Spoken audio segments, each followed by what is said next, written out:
Hi friends, జై శ్రీకృష్ణ. ఎలా ఉన్నారు? మీరందరూ బాగుండాలని కోరుకుంటూ నేను మీ కళావతి.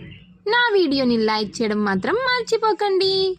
కాసిన చెట్టుకే రాళ్ళ దెబ్బలు, కష్టపడినోడికే ఎదురు దెబ్బలు. కానీ తిన్న ప్రతి ఎదురు దెబ్బకు ఒక గుణపాఠం ఖచ్చితంగా నేర్చుకుంటావు.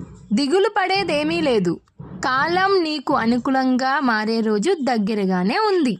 అది కాస్త ఆగి వచ్చినా కూడా నీ కోసమే వస్తుంది. దిగులు పడకుండా నీ పని నీవు చేస్తూ వెళ్ళిపోవాలి.